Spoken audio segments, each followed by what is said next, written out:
Dun, dun, dun, dun, dun.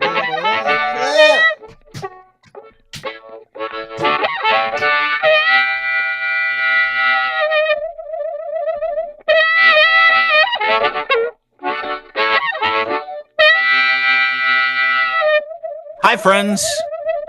Good to be back in studio. My name is Dean. That is Lachlan. Hey, bud.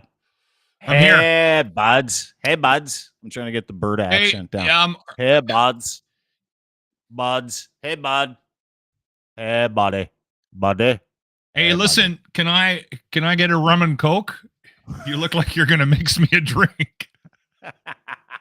Well, you like my shirt? I had to wear it today. It was why do you have your cocktail outfit on?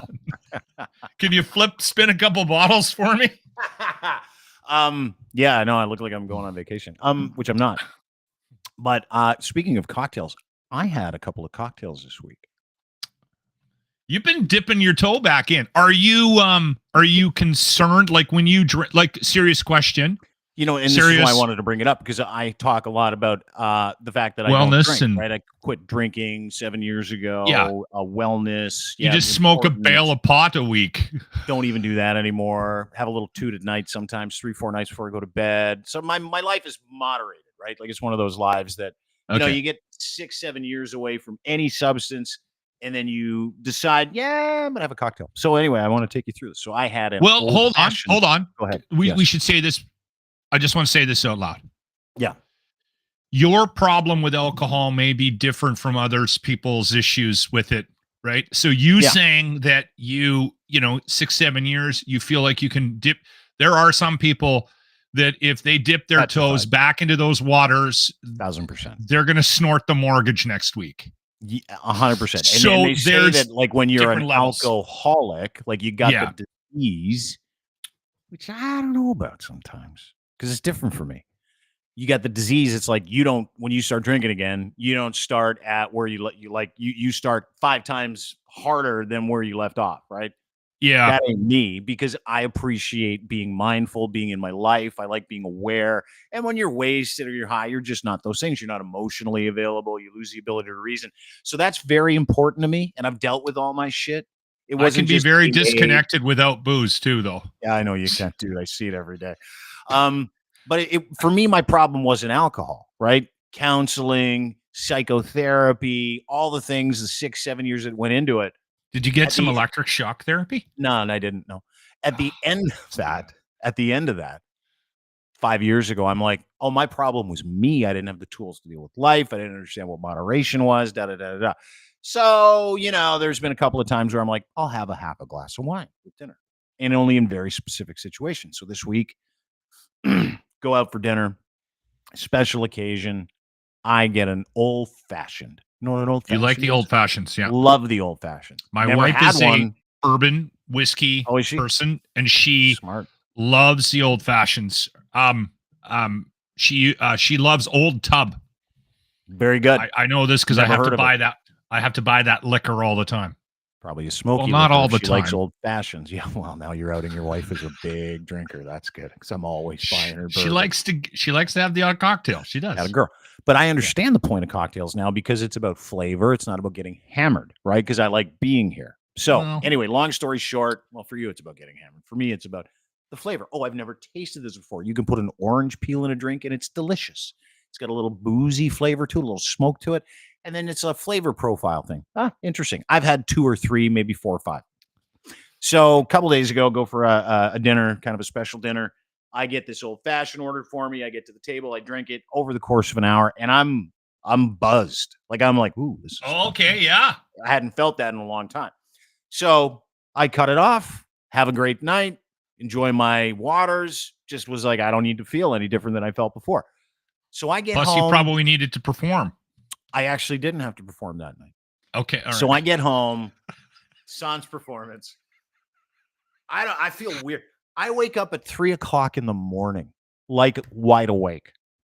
That is what I used to do when I drank. You'd wake up at 2-3 o'clock in the morning, bing, and like, brr, and my whole body was like, "What are you doing, dude? What are you doing?"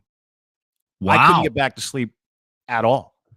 and then the familiar like pain in the middle of your chest and all the things that was from one drink. Granted, it was huge and stiff because everybody makes them different everywhere you go. But I thought to myself, and I wanted to tell you the story because it was like, hey, listen, I sit here and I advocate for people not to drink. This is a pretty decent reason why. Because I'm off it for 7 years, and then I have one big drink, and I'm like, that's no good. My entire nervous system was like, fuck you. That sounds a little psychosomatic, though. No, dude, it wasn't at all. I've had several cocktails in the last Okay. Year. Several. Also, I will say never had this. that feeling. But I know the feeling. Like, I know that everybody knows it. Like, if you drink too much, you wake up in the middle of the night, you can't sleep, your sleep pattern sucks. And if you love sleep, I get head sweats. My head sweats, just my head. If you love sleep and don't like head sweats, if you love to sleep to a person, and I can tell you this, you drink all you want. Don't care. Good for everybody. If you love sleep, that was a great indicator of why I do not drink and why it's probably, and will I drink again? Absolutely. I'll have a couple cocktails here, a glass of wine there, maybe half a glass. Probably you won't finish it. Don't finish my drinks. Enjoy the taste.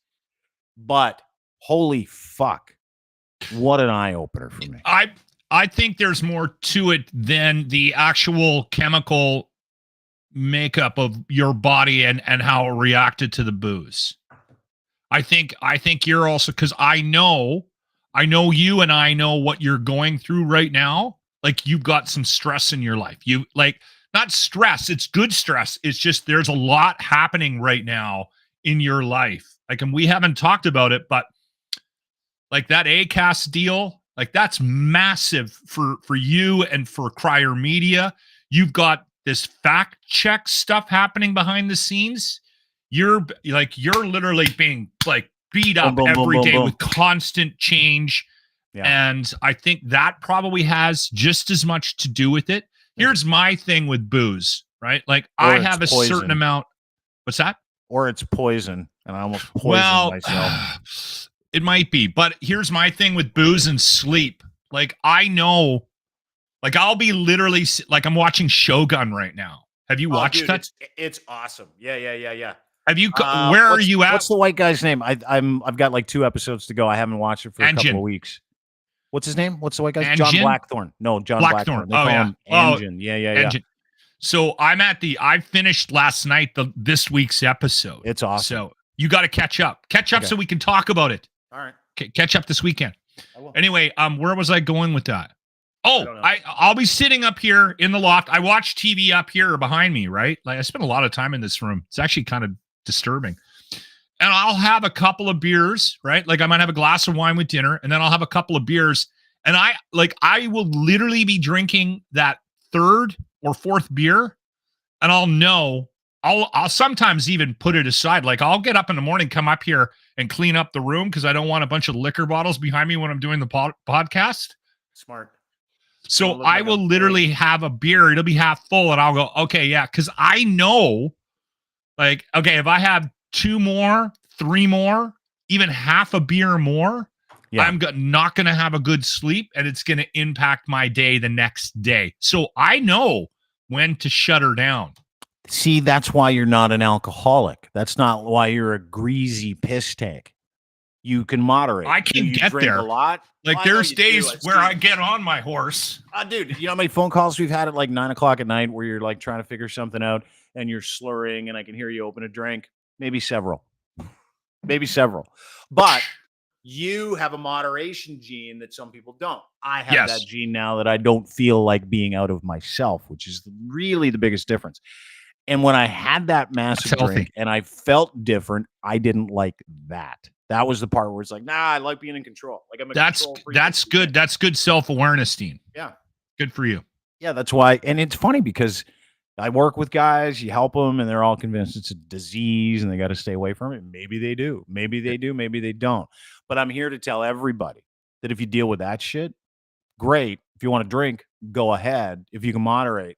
But holy fuck, when you get back into it, if at all, like, hang on, you get back into that stuff, your body does it. Your body, liked you not drinking for a long period of time for a reason. Because I know people that that can't be around it. Like, oh, dude, Steve-O. So Steve-O's one of those dudes, right? And I know Steve-O, he's a great guy. Jackass? He got sober just before I did. Yeah. And he won't go on a show where people are drinking or smoking.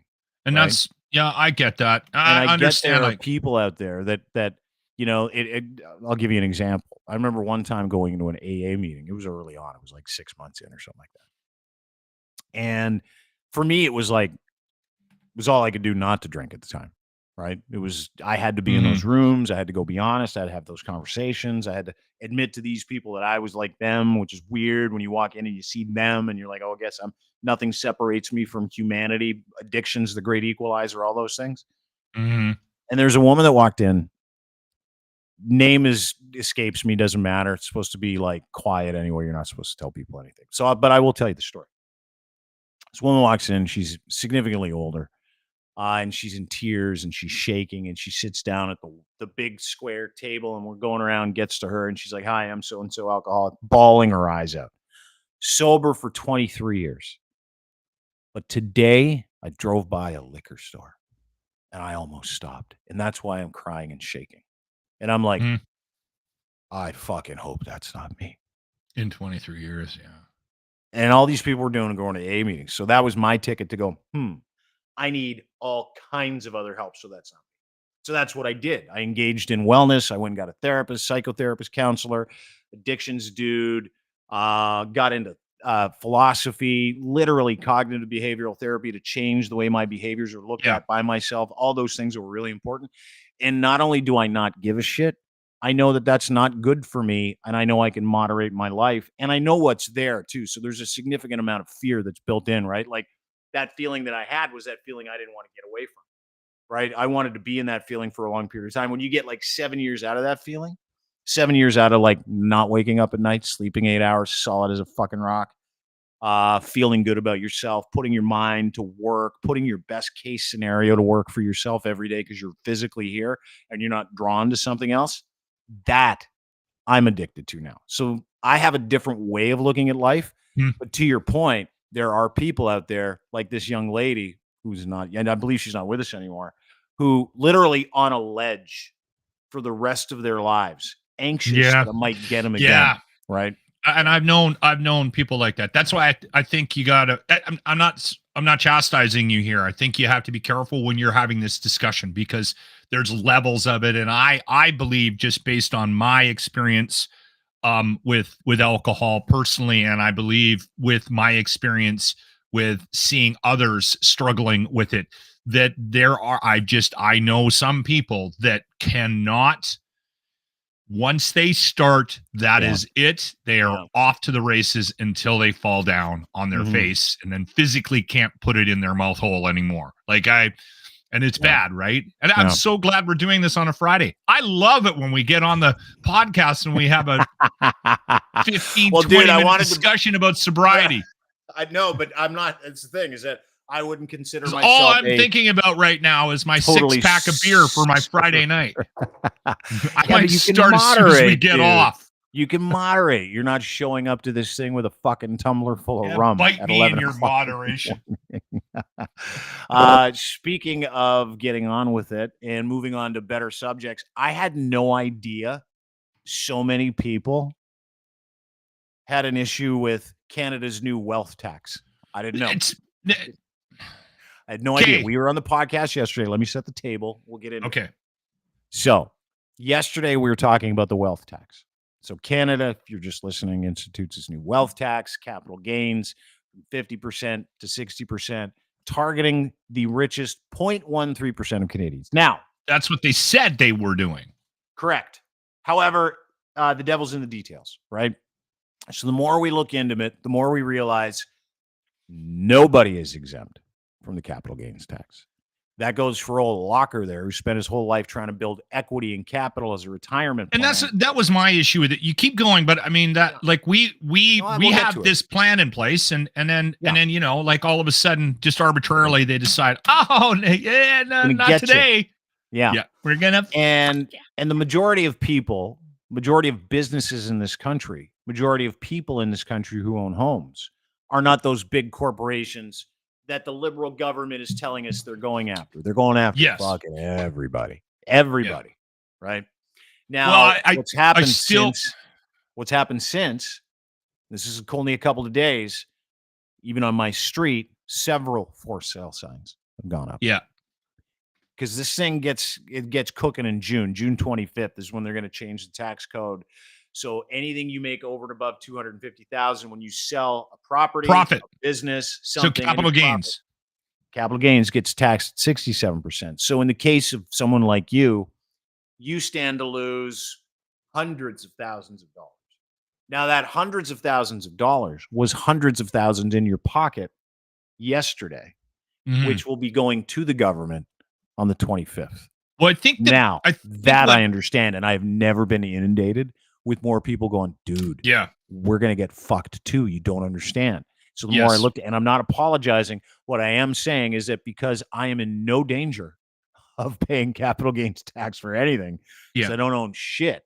So you didn't look into it. That was a self-interest thing to me. And we all approach this from self-interest. So eyes wide open. I don't want my friend Lachlan to get fucked. I don't want the average Canadian getting fucked. I don't want anybody who's had the ability to do this for themselves with rental income properties, et cetera, businesses. I feel terrible for them today. Terrible. But I don't know what else to say or do because of how fucked this country is. I think the reason why you got inundated and I got inundated with stuff, I had a large number of people giving me financial advice last night on my Twitter and social feeds. So, which I thank you for that. But I think the reason why you got pounded yesterday is because you were a bit of a cock about it. You were like, you turn this into, and this is what happens. And I'm highlighting this not to be a dick to you or to make you look like a dick, but this is what happens is one side or the other will find a way to make an issue out of something in an effort to like secure a point about whatever side they're trying to prop up. And that's what I felt you kind of did yesterday with this, because I didn't know a lot about it, but just from a surface look at it yesterday and hearing a couple of things, I was like, I think this is going to screw me. And I don't think this is not just 0.13% of the population. No, I think a lot of people are going to be impacted. But again, I'm always careful with these comments because I'm not a very educated guy. And I didn't take a lot of time to look into it. But I read enough about it yesterday to go, I think the numbers are wrong here. Like, they're going to really screw a lot of people. And then you went on your horse about, we need to screw the wealthy and take them down. And well, that's why we had the reaction we had. Totally. We need to fuck over the extremely wealthy, like the oligarchy, that shit. We need to get them to pay their fair share, but they're downloading that onto you. Absolutely. That's absolutely what they're trying to say in the budget, and what they're saying the budget is doing is not true. And it is going to it's not going to implicate the entire country. Everybody isn't going to be impacted by the capital gains, right? But there's going to be enough people that aren't just like, I could show you my bank statements. They're not that impressive. And we did some math yesterday with our accountant. My wife and my accountant did the math. I sat and looked over someone's shoulder. And this will impact us. This does have an implication on us and our retirement. So we have to make a decision right now whether or not we sell or whether or not we hang on to this in the hopes that this will get overturned or it won't get through, or somebody will wake up in the government and go, this could actually start a housing crisis, and that might not be that good, right? Well, okay, so here's the thing. Let me get to that.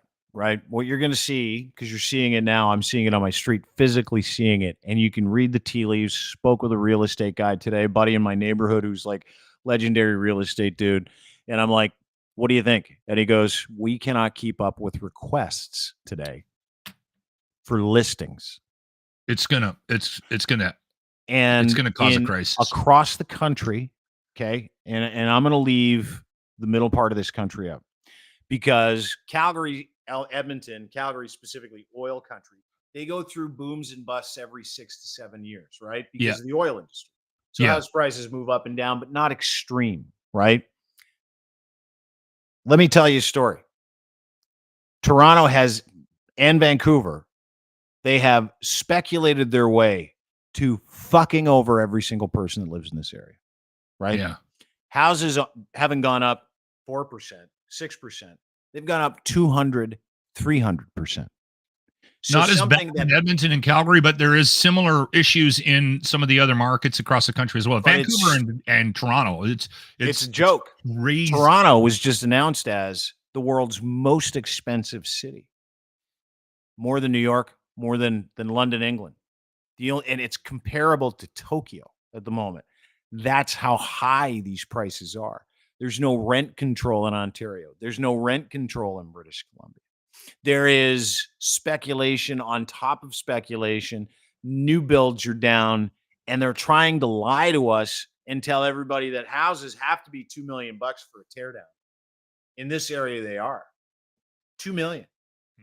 I live in a townhouse, just a modest townhome, 3-bedroom, 1,500 square feet. For sale sign next to me, $1.4 million. It's a townhome, $1.4 million. They listed these 2 years or 3 years ago when they built them, starting at $640. Most expensive one was $8. Yeah, 1.4. So you're talking about double, right? And I am stuck. Like part of this is crazy because I look at you and I'm like, fuck. Or I look at my friend who's from a family that worked real hard and they've got 3 or 4 income properties. And I'm like, fuck. But then I look at my son or anybody else who's 24, 25, 26. And I'm like, this is good for them, but it's bad for you. And so correction, maybe overcorrection for sure. I don't know what but oh my God, I don't like that's the part that we're all struggling with. And depending on what side you're on, you can't have this conversation with anybody. No, you're a libtard or you're a commie or you're fascist. And to your point, I don't think it's cool. Like I was cheering against her. Like I'm cheering against the uber wealthy in this country, the top 0.1% to get fucked for sure. I am. Yeah. But I don't think we should be cheering for the loss of wealth for the average community. or the lack of ability to actually make money. That's the issue that I have. And again, that is an underlying sentiment in this country as well. Not that I've ever had to worry about it, but there's a lot of people that are like, listen, the chips are stacked against you to make money in this country, whether you're investing or buying real estate or whether you're trying to start a business, big business, small business, medium business. The way that the tax codes and everything is structured in this country, they really cap you, right? And I think that's the bigger issue right now. And then when you start to rail against that, you get thrown into this category of, well, listen, you're against taxing the rich. So, and again, we're back to that basic conversation that we've been having for months about the division in the country, right? And that's why I was so careful about it yesterday, because I don't want to seem like you're going to get fucked. I don't want it to seem like I'm against the idea of going after the oligarchs and the people that are making a lot of money that are avoiding taxes, right? That spend thousands and thousands and thousands of dollars finding ways and loopholes to get around things that are still there, that this government and past governments have never closed, that have allowed them to actually continue to do this. It's that little guy, that middle guy that's just trying to eke out a living in this country that just keeps getting, and that's exactly what this budget is doing. And they're standing up on the stump and they're telling everybody that that's not what they did. And that's what they did. They did it again. So, and by masking this as we're trying to take care of the young people, right? And then, so it's the same conversation that, again, I can give you one more example and then let's move on. But I remember when I was mad about all the money they were spending about the bike lanes, and I literally had a woman tweet me and go, so you want my kid to die? And I'm like, holy shit. I'm angry that they're spending millions of dollars building bike lanes in a city where it's winter 6 months of the year. You can't ride a bike. Yes, I do want all your kids to die. However, you can scooter 12 months of the year if you get all terrains. You know that because that's what you do. So you do appreciate those bike lanes now. Listen, I've started calling them scooter lanes whenever I get a chance. So that again, we're back to that base conversation where it's when you try to poke, or stick your nose into a conversation and go, yeah, but hold on here. Like I'm barely getting by. And this capital gains thing is really impacting me. They go, oh, so you want the rich to get richer? Oh, I know they do it all the time. And they did it with the tech. And you know who does that? I'll tell you who does that. The Liberal Party and the NDP Party. Oh, the Liberal Party and their messaging is just awful. So what I hope funny part is, and let me just kind of get through this. The funny part is that this is a government that says we're too divided, right? And then keep in mind, we're too divided. Need to bring everybody together. We're going to help all the poor people. Going to do that. So they'll hustle in this capital gains thing. And then they won't tell you that people like Lachlan or my buddy's Portuguese family who's worked their dicks off for the last 30 years is going to lose like hundreds of thousands of dollars. Hundreds of thousands. They worked for their whole lives. And then when you go, hey, that's not fair, right? The Liberal Party has their people go, you're just supporting the rich. Now, it's exactly what's happening with this whole thing. And that's why it's so infuriating to me. Yeah. But here's the thing. The Liberal Party did that. They do that with everything, right? They do it in a soft way to make you feel like, maybe am I being unreasonable? Virtue signaling. I don't want to have to give you a bunch of money because you just decided that that's where you're going to take it from to pay for all your election promises, right? Yeah. And so the business of dirty politics is what it is. And you see it all the time. And we see it today. Everybody gets caught up in it. But we never look at it from both sides. And were it not for you, my buddy Frank Gunn, who's an AP photographer, great guy, a couple of other economists, I got a chance to talk to over the past couple of days, which not the average Canadian does not have access to these people that have the ability to explain it to them. I wouldn't be having this conversation with you right now. I'd be like, fuck it, don't care. Doesn't affect me.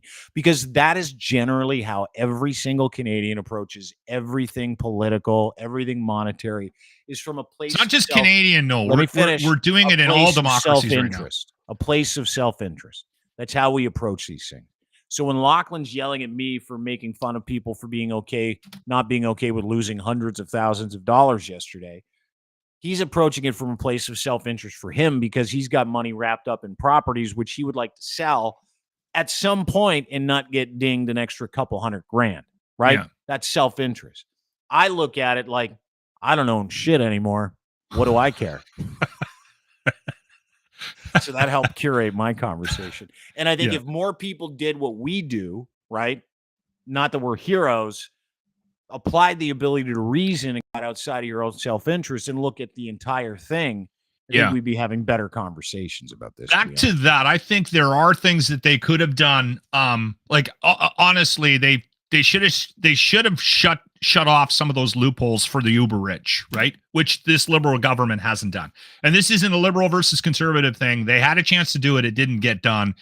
And that's I think is something that people need to think about as we go to the polls here in the next year and a half.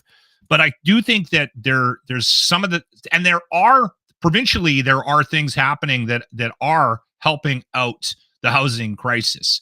And just the Liberal government with this budget is not, I don't think they, outside of the grants and things like that to get new builds going, I'm not sure that it was an effective budget for the housing crisis. But the rent control conversation, I think, needs to be had.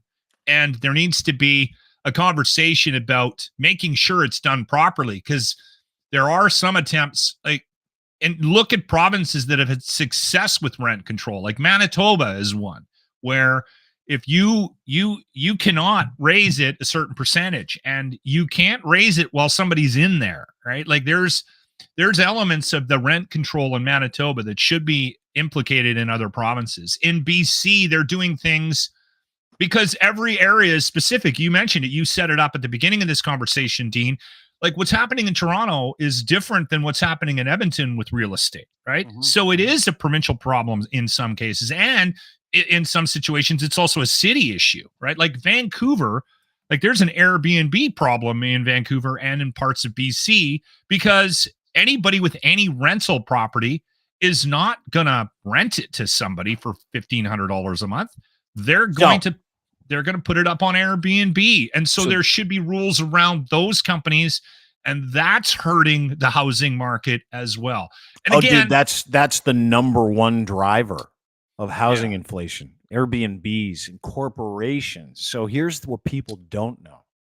In that budget, there was no penalty for people who owned and corporations who owned more than X amount of homes. And that's what I was trying to say that yesterday. They should have, instead of making it a number on the capital gains, they should have made it a number on properties, the number of properties you own in your portfolio and how much money you're making from those properties. There is a company out of the United States that owns more homes in Canada than any company, any person put together in Canada. And most of those are rentals, Airbnbs, Vancouver, Toronto. Thousands of properties. Thousands. See, those are the people that should be forced to sell X amount of properties and give X amount of that capital gains, not 67%, 70%, 75%. And then they should turn around and look at people like you and go, Loc, you've done a great job saving for your retirement. We're not going to touch your capital gains because you only own 2 properties. And Mr. Portuguese Johnny over there, the Italian gentleman, the people from Poland who worked their entire lives, another Canadian family and that have got 3-4 rental properties, you too. Good for you. You're Canadian. If you're a Canadian, and they didn't go after foreign ownership. That's the other thing. No, again, but if you're a Canadian, if you're a Canadian citizen and you just own houses, they can tell the difference between that and corporations. Nothing said, hey, companies in China that own 500 rental properties, you're giving those back. Fuck you. Companies from the United States, like Lehman Brothers, other companies that have managed to figure out that if we own all the properties, we can change and set rates across different parts of this country, which is what they've done. If they said to those people, we're coming after you, like they do with international students who come here for fucking school, and we bend them over for an extra, I don't know, 1,000%.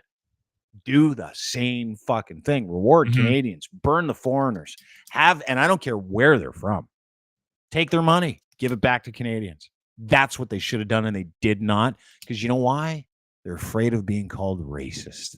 That's the woke part. That they hate. I wonder if that's part of it. And the other thing too is now they're going to run around and defend this budget for the next couple of weeks, and then there's going to be a bunch of people fighting online because they have propped this up as we're going after the rich, and I don't think that's what it is. I think this might be a little bit of a pig with lipstick. They're going after the rich, and then under the table they're kicking each other, going, and everybody else. Yeah. Right. Yeah. That's what this government is in so much. And I tried to lay this out yesterday. I got news for you. You want some news? Big news. Okay. About this government. Justin Trudeau will not be running again in the next election against Pierre Poilievre. Really? That was just, can you call it announced? I don't think you can. This morning I recorded Kinsella and Adler, right? Adler and Kinsella, they got a pipeline into every war room of every party. So this morning, Warren Kinsella dumps on everybody. Trudeau's not running. Mark my words, he ain't running again. And he knows why. He's going to get massacred. Doesn't want that on his resume in the next election, right? Yeah, he's in trouble. Super underwater. And 2 of his best friends are organizing leadership consultations right now. A gentleman named Domenc Leblanc, who's an MP, who's loved by people on both sides of the aisle, and a gentleman who was the governor for the Bank of England and the governor for the Bank of Canada. You'll hear this name a lot. His name is Mark Carney. One of those 2 gentlemen is allegedly, according to Warren Kinsella, in his latest breaking news, heard on the Charles Adler podcast, go and download it anywhere you get your fine podcasts, that Justin Trudeau indeed will not be running in the next federal election. So there you go. Yeah. Yeah, I had a conversation yesterday about that, and that actually came up. It's funny that it because it was a conversation about how does that guy think it was I think that this budget was a litmus test, and I think with how poorly it got laid out, and the fact that they have not they've refused to change their tactics. Like I said to you yesterday, I said let's, like, in a magic world, let's make Dean in charge of all decisions for the Liberal Party. Everything has to go through Dean. Would you have done what they did? And you said no. Anybody that's at all remotely connected to what's happening in Canada would not have done what the Liberal Party did. And now all that spending. Do you know what I do? It's just so stupid. Yeah, it's dumb. You know what I do? If I'm the Prime Minister, Dean for PM, by the way, even though I wasn't born in Canada, Dean for PM. I would have gone after Chinese money, Russian money. I would have gone after all the autocratic money that's pouring into this country. I would invent RICO laws for organized crime because that is a problem in this country. And I would take all that money, all of it. I would take it, roll it up into a big fist of bills, and I'd hand that several billion to $1 trillion to the government. And I'd say, there you go. There you go. Give it to the poor. We're not allowing this anymore. Foreign ownership. We're not allowing it anymore. Yeah. That's enough. That's enough. We're going to give all that money that these companies have been flooding, and these countries have been flooding into this country to buy our land, to buy our homes. You can call me xenophobic all you like. I don't give a fuck. And I would give every Canadian first right. Doesn't matter where you're from in Canada. You have the first right to purchase or sell anything you want. And you also don't get dinged. And you download all of those overages and all of those taxes on every single company that comes from another country that wants to taste our milk and honey, that wants to fucking put Canadians on the street because you're coming over here with boatloads of money, that ill-gotten gains, and companies and government money that gets flooded into this country. I think that happens more than people realize. Dude, it is a tax haven for a lot of huge. Yeah, but I didn't see any of that in this budget. You have to be creative with how you try to hide your taxes here, right? Like, and again, the real estate market has been one of those, and that's kind of where we're at. That's kind of why we're at where we're at. Hey, can I ask you a question? I was 16. I was 16. In a desperate attempt to try to move on to another topic. Sure. And this is a test. Okay. And I actually want people to comment, because I don't want to get into it today. I want to, if you know what this is, I want you to send me a message. You can do it publicly or DMs. My DMs are open. Probably the best way to do it is on Twitter at Loc and Cross. Do you know what IBLP is? IBLP? You might not, and it's okay. Institute in Basic Life Principles? Is it a cult? Yes. Yeah. I'm familiar with it now. Institute in Basic Life Principles, described as a cult. Is there a Canadian angle to this?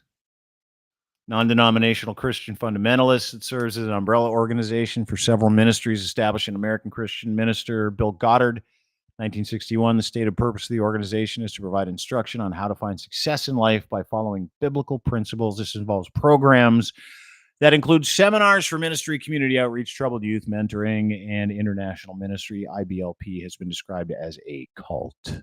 And more specifically, it's a underground attempt to try to take over governments. Yeah. That's the underlying thing. And the only reason I brought it up is because my wife has been watching the Duggar. You know, the 19 kids in Calgary. Dude, yeah. History. The IBLP was originally organized in 1961 under the name Campus Teams. This is MLM. This is just recruiting cult members and scaring the shit out of kids. It's all it is. IBLP was headquartered in Chicago after headquarters facility, East Texas, Big Sandy. Started promoting basic youth conflicts. 20,000 people in the 70s and 79. They bought a Learjet In 2008, the rise of celebrity status of one group of the IBLP followers, the Duggar family, through Or the Duggars? TLC. Is it Duggars or Duggars? Duggar. Yeah. 17 kids and counting brought a new wave of interest in the organization and its teachings. Yeah. Yeah. So basically what it was, and the reason why I thought it was interesting and the reason why I wanted to bring it up is because I've never heard of this. And it was my wife who brought it up because she's watching the documentary on that family. Yeah. Because she used to watch that show. Mm-hmm. My wife, who is probably one of the smartest people I know, watches the worst TV. I don't know what that is. Some of the smartest people I know watch the dumbest TV. My significant other is incredibly smart. She cannot go to sleep unless she watches a half an hour of what she calls trash TV. Trash TV. My wife has a TV. Similar, like, I walked into the bedroom last night. She's watching Survivor. I don't know anybody who watches Survivor. My wife, dude, you know how many episodes Survivor. of Vanderpump Rules I've had to watch over the past couple weeks? I'm like, fucking really? You watch this? So this morning, my wife and I are getting ready to go. We're spending a lot of time together, by the way. Yeah. Our marriage is it's getting healthier by the day. Solid. Yeah. Anyway, she says to me, she goes, "Do you know what IBLP is?" And I'm like, "Absolutely never heard of it." She goes, "You need to watch the Duggar documentary." Man, dude, I'm looking at this on the wiki page. Sounds fascinating. I want to get into this. Ridiculous. In addition to adherence to the Bible and their ideas of Christian ideals, the IBLP considers men. Hang on, considers men in particular the patriarch of the family, so it already subjugates women to be superior, whereas women are expected to obey men in every way. That is not going to work in your relationship or mine. I'm just letting you know. This includes the home, school, workplace, and marriage. Women are raised to learn how to become good wives and mothers and birth and raise children. For IBLP men, chosen by women's fathers to be their husbands. Couples are matched after complex courtship overseen by both sets of parents. Women are not allowed to date or flirt. All attempts at flirting, as well as wearing makeup, perfume, nail polish, high heels, are seen as lustful. Fuck, Jordan Peterson believes in this shit. Brianna, I think. Yeah. I think she might have been tied into an organization here locally. Yeah. We had her on a couple of weeks ago. Brianna Brown. She was in a cult for 26 years before she escaped. The other thing was... Hang on, I'm not done. Okay, women are also discouraged from attaining higher education. Some of Goddard's personal secretaries were allowed to wear red nail polish and heels, probably because he was banging them. Consumption of all media, such as television, movies, most music, and the internet is not allowed. Brianna Brown, same thing. Yeah. Through non-contemporary Christian music is accepted. All music which features syncopation is banned. Dancing is not allowed. Consumption of alcohol is also banned. What the fuck? Women are supposed to wear ankle-length dresses and never cut their hair. Their presence of text printed out onto dresses is not allowed. They can't have words on their dresses. It's thought to bring attention to the body. Men are expected to wear dark suits, white shirts. Blue jeans are seen as ungodly. Men are also expected to be circumcised, as being uncircumcised is impure. Oh, this gets better. Children are homeschooled. Do not leave the house at all. Certain toys such as Cabbage Patch dolls are forbidden. Sexual education is not part of IBLP teachings. Teachings on marriage. Husband's the head of the household, complete authority over his wife and children. It's God-given. And he has to correct her, quote, deficiencies. Oh. Yeah. So this is a cult. That's all it is. It's a Christian cult, IBLP. That's all it is. Anyway, the other thing was too is there's this overwhelming desire to try to understand why Trump is so successful in the States.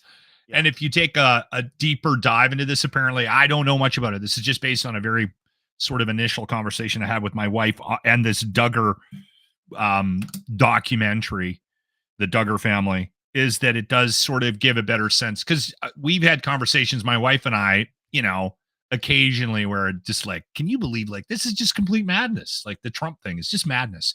But there is a belief that Trump is doing the things that extreme right, that evangelical organization, Christian sort of following in the States and in democratic countries, that Trump and Trump-like leaders are doing things legally, like behind the scenes, to make it more palatable. Yeah. Just a quick question. Just a quick question for you. Okay, you and I have been doing this podcast for 3 years. During the pandemic, I've been warning about Christian extremism, Abrahamic extremism. This is an Abrahamic extremist cult, by the way, in case you're wondering, Christian cult, evangelical cult. Talking about how political leaders in the United States and Canada have embraced those groups, as you pointed out, which I've been saying now for 3 years. About 3 years. Been hard on this for 3 years. I'm only now seeing the average person in Canada and the United States go, well, this Christian nationalism thing is a bad deal. Yeah. And it's wrapped up in our politics. You're like, I've been fucking trying to tell you people that for I don't know how long. And let me point something out. All of them are sexual degenerates. All of them. Because they don't get taught about. And no, let me bring this up. No, you can say take blanket statements. We got to be just a little bit careful with. Okay, the Duggar family. You ever heard of Josh Duggar? Duggar was the older brother that got sent away. An American convicted sex offender, former reality television show guy, the eldest of Michelle and Bob Duggar's. He's actually the reason why that show, I think, was pulled off the air. Duggar and his family gained fame on TLC 19 Kids and Counting spinoff. Duggar served as the executive director of that organization, Family Research Council. He resigned the position after he was reported to have molested multiple underage girls, including his 4 sisters, in the ages of 12 and 16. Awful that story. Entire fucking family is degenerate. And let me also tell you something else. These people, these super evangelicals, the IBLPs. Some of those kids came out of there okay, I think. Some, not many.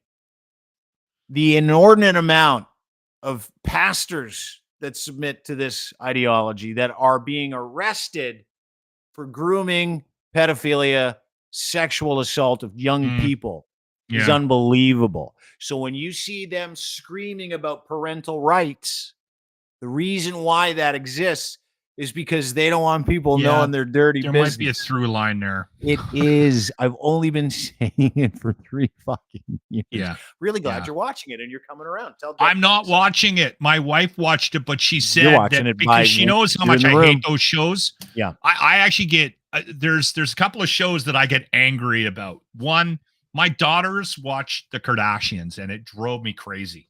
And they used to actually, if I walked into a room and the show was on, they'd turn it off because they didn't want to have the conversation with me. Because I'd be like, don't tell me you're not watching that stupid show. Yeah. So there was that. The other one was that guy in Vegas with the 6 wives. Yeah. What's his name? Sister Wives. Cody. I hated He's down to that. like 3 wives now. He's down to 3 wives. They keep falling off. I hated that's that Mormon. show. That's different. That's Mormon. And let me kind of take you through that. See, this is how stupid that guy is. I was single for a long time. I have a significant other. Conversations that we've had. We're not married, none of that stuff. Would you be interested in other relationships, because we don't live in the same city. It's a long story. I don't want to get into it. And I'm like, no, I don't want more of this. You're already a lot of work. Yeah. No, she's you not. told her That's that. The best part. It's like I hit a home run. Your dinner. This is good. This is good. This is good. I'm happy. It's good. I don't want to take any chances by bringing a wild this card into conversation this. revolving around the old fashioned too? No. Different. Is that why you went home and there was no? But you understand what I mean. Where you're like, you like Deb, you love Deb. Dean killed the evening. You guys have capacity for information before each other. You get home, you talk to each other about each other's days.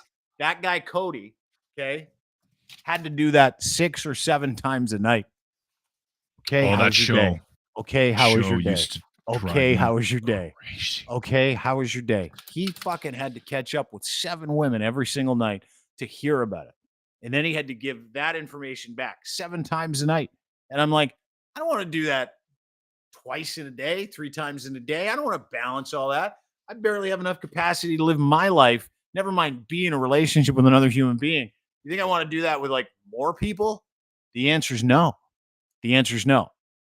But when I was married, I definitely meant it the way you think I meant it, which is, you think I want more crazy? You're nuts. You're absolutely nuts. I've been very, very honest with my wife about the possibility of, like, we've got something we've built to it. Like, we've been together a long time, and we're at a very comfortable part in our lives, but it takes work. And all kidding aside, we can have fun with this conversation. And Dean's having fun with this conversation, and he's got a new relationship. I can't wrap my head around the idea. I'll go back to a conversation we had on the locker room a couple years ago with this woman. Balance it all. Like, do you want to book a full day? I have to go to work. I can't just, my work job can't be in a bunch of relationships.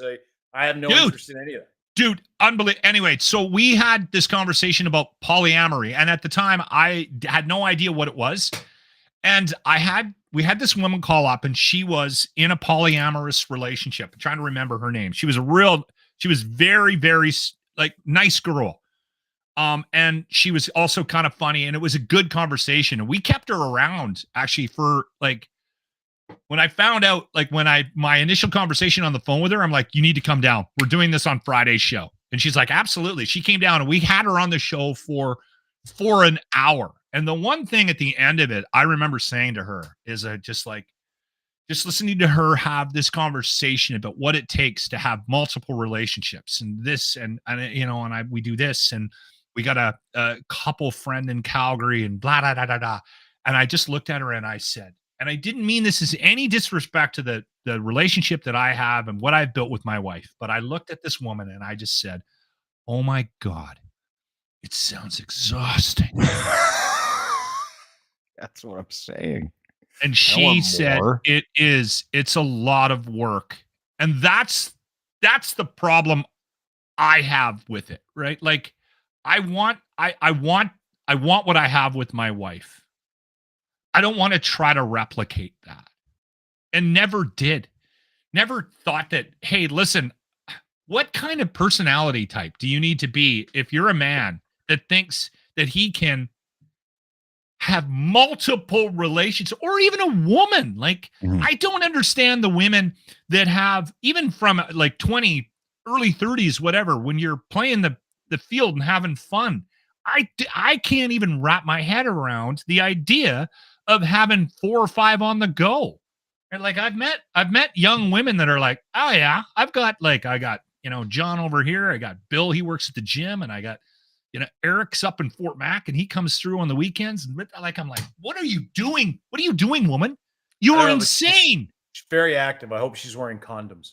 Well, yes. But men do it. There are men out there that think, I applaud women that do it. I think men do it, and they do it on the sly. Generally speaking, women are like right up front, like front. I think generally women are a little bit more.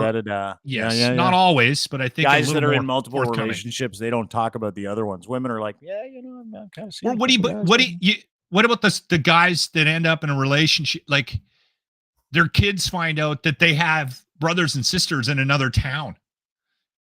Never trust a traveling salesman. Never. Because he for sure has a family in Red Deer. My buddy told me, long story, dad passes away. Dad moved back to Jamaica, lived in Canada for a long time, moved back to Jamaica. Always vacationed in Jamaica, right? Moved back to Jamaica to spend the last 20 years of his life. Goes back for the funeral a couple years ago. Goes there with his 6 brothers and sisters, meets his other 12 brothers and sisters that he's never met. I'm like, what do you do? He goes, fuck, the inheritance is really tough to split. Apparently Bob Marley was a bit of a bit of a gosh. Yeah, like when he was on tour, had like different, he had buses traveling behind him. Yeah, with his wives and kids. Yeah. He was awesome. I love that. But again, that's not for me. I'm like, oh, wait a second. Like the other night, I was like, can we just sleep? Like, that's the way I am. Anyway, good to see you. I need a night off. Free to be here. replay. Don't forget, everything we do is absolutely everything we do. Before we get to the Ardent Roof Systems retro replay of the day, brought to you by Crier Media. Go to crier.co for more information. Check out our partners like Ardent Roof Systems, who bring us today's retro replay of the day. We'll get to the golf tournament stuff in a minute. What do you have for us this afternoon, sir? This is a very dangerous segment I used to do on the locker room called Dr. Loc, where I used to give out on the regular advice about your health. The Loc retro replay. Here's my belief structure revolving around what we're going through. Let's also right just point out, which medical school did you go to? I did not go. Which university? I think it's partly because of overpopulation, and I think Mother Nature is just finding a way to call the herd. So you're saying that we need to kill people? No. So what I'm getting from this Dr. Loc segment is we need to let people die. No. You guys are going to get me in trouble. What, Dr. Loc Kevorkian?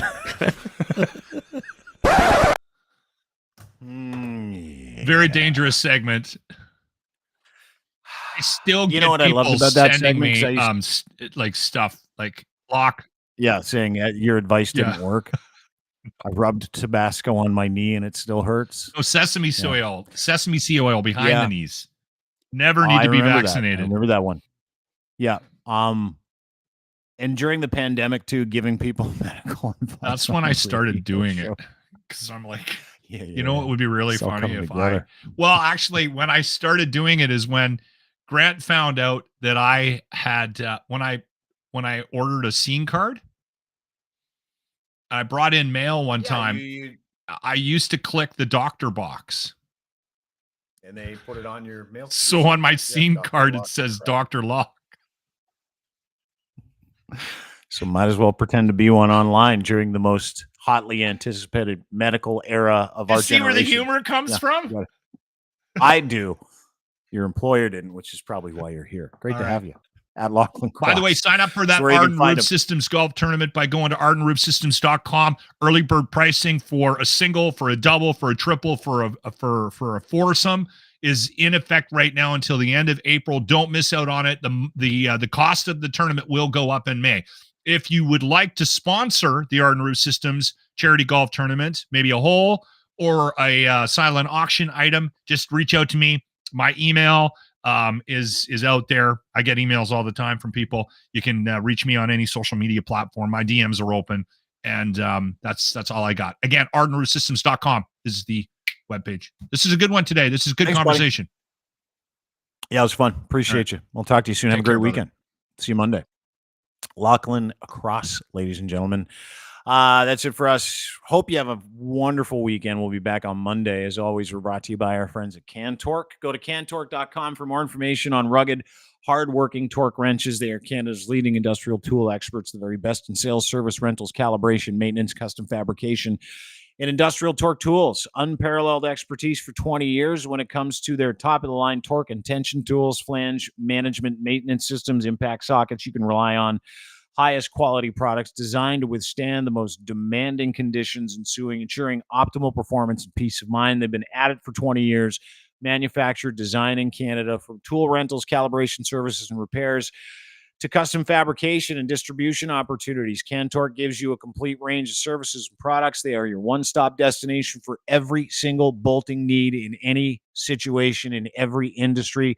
Heavy industry machinery. They do it for people around the world. They do the oil and gas industry. They do tunnel boring industries. They do nuclear industry, forestry industry, heavy machinery, and they're proudly Canadian. Go to cantork.com. It's a brand new website, cantork.com. Products, services, news, about, podcast.